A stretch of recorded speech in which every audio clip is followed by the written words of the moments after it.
घटना घटित होती है जिसमें 66 श्रद्धालु उसकी चपेट में आए थे, जिन्हें तत्काल हॉस्पिटल पहुंचाया गया, जिसमें से 30 श्रद्धालु की मौत हुई, जिनमें 36 श्रद्धालु वहां पे स्थानीय मेडिकल कॉलेज में भर्ती किए गए। प्रयागराज के अंदर अलग अलग जगहों पर और भी अन्य स्थानों पर कुछ प्रेशर पॉइंट बने थे, कुछ लोग घायल हो रहे थे, जिसमें से लगभग 30-35 के आसपास लायक लोग घायल अन्य स्थानों पर भी हुए, उन्हें भी हॉस्पिटल पहुंचाया गया। उनमें भी 7 लोगों की मौतें हुई हॉस्पिटल ले जाते समय या हॉस्पिटल में। महोदय, मैं केवल एक बात कहना चाहूंगा, मुझे आरोप प्रत्यारोप नहीं करना। जो लोग इस बात की चर्चा करते हैं कि हजारों लोग 29 के भगदड़ का शिकार हुए, उनको 1954 के कुंभ को भी देखना चाहिए। 1954 800 से अधिक श्रद्धालुओं की मौत हुई थी, और यह दुर्भाग्यपूर्ण घटना तब हुई थी जब तत्कालीन प्रधानमंत्री और तत्कालीन महामहिम राष्ट्रपति एक दिन पहले इस महाकुंभ में भागीदार बने थे। 1976, 1974 और 1986 के कुंभ के आयोजन में सैकड़ों लोगों की मौत हुई थी। वो आज हमें आईना दिखाने का काम कर रहे हैं। वे लोग आज इस महाआयोजन पर प्रश्न खड़ा कर रहे हैं। महोदय, वीआईपी कल्चर की बात वो करते हैं जो मुंह पे चांदी का चम्मच लेकर के ही पैदा हुए, जीवन भर जिन्होंने वीआईपी सुविधा ली है। अगर थोड़ी सी वीआईपी सुविधा इधर उधर नहीं कि जमीन आसमान को एक कर लेते हैं। वे प्रयागराज महाकुंभ में वीआईपी कल्चर अगर कुंभ में होता तो आप मुझे बताइए 56 करोड़ लोग इन 38 दिनों में, इन 37-38 दिनों में क्या त्रिवेणी में आस्था की पावन डुबकी लगा पाते? समाजवादी पार्टी के माननीय सदस्य का यह कहना कि अमृत स्नान नहीं हुआ है या मुहूर्त के अनुसार नहीं हुआ है, अच्छी बात है कि अब आप मुहूर्त भी देखने लग गए। ये अच्छी बात है कि आप लोग मुहूर्त देखने लग गए हैं, लेकिन सच्चाई ये है कि मौनी अमावस्या के दिन जब ये दुर्भाग्यपूर्ण घटना घटित हुई तो उस समय प्रयागराज के अंदर मेला क्षेत्र में ही 5 करोड़ से अधिक श्रद्धालु था। प्रयागराज सिटी पूरी तरह पैक थी। जिस सिटी की क्षमता ही 25 करोड़ जनसंख्या को अपने अंदर समाहित करने की हो, वहां अगर 25 लाख की जनसंख्या को अपने अंदर समाहित करने की हो, अगर वहां 2 करोड़ लोग आएंगे तो थोड़ा सुविधा तो होगी। और ये 2 करोड़ लोग प्रयागराज सिटी और उसके अगल बगल के क्षेत्र में थे। सरकार ने 24 घंटे पहले से इस प्रकार की व्यवस्था भी दी थी। एक दिन पहले ही जौनपुर, मिर्जापुर, भदोई, चित्रकूट, महोबा, फतेहपुर, कौशाम्बी, प्रतापगढ़, इन सभी जनपदों में होल्डिंग एरिया बना करके वहां पे पार्किंग स्पेस दे करके श्रद्धालु जनों को रोका था। और महोदय, लगभग 2 लाख बसेज वहां पे रोकी गई थी, यानी लगभग 2 करोड़ श्रद्धालुओं को हम लोगों ने इन क्षेत्रों में पहले दिन ही रोका हुआ था।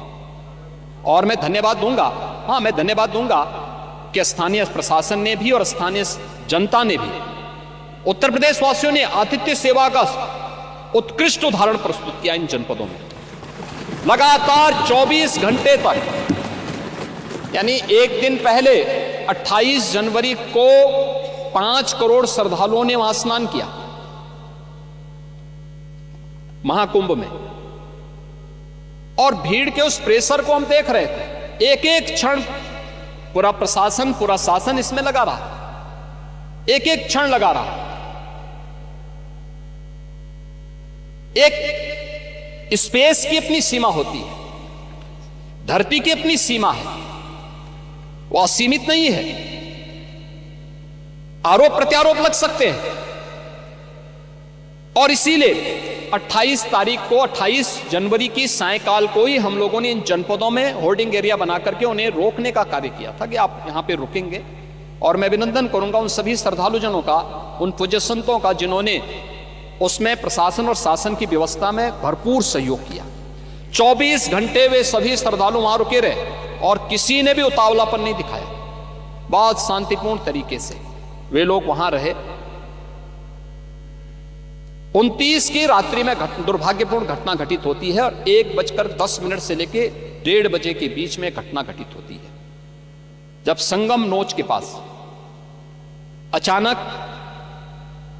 अत्यधिक प्रेशर होने के बाद बैरिकेड्स टूटती हैं और बहुत सारे श्रद्धालु उस एरिया में आते हैं जहां पे एक प्रकार का होर्डिंग एरिया जो था वहां घुस जाते हैं। वहां पहले से बैठे हुए श्रद्धालुओं के ऊपर वे अचानक गिरते हैं, और उसके बाद तब ये दुर्भाग्यपूर्ण घटना फिर वहां घटना घटित होती है, जिसमें 30 श्रद्धालु, जिसमें 66 श्रद्धालु उसकी चपेट में आए थे, जिन्हें तत्काल हॉस्पिटल पहुंचाया गया, जिसमें से 30 श्रद्धालु की मौत हुई। 36 श्रद्धालु, जिनमें 36 श्रद्धालु वहां पे स्थानीय मेडिकल कॉलेज में भर्ती किए गए।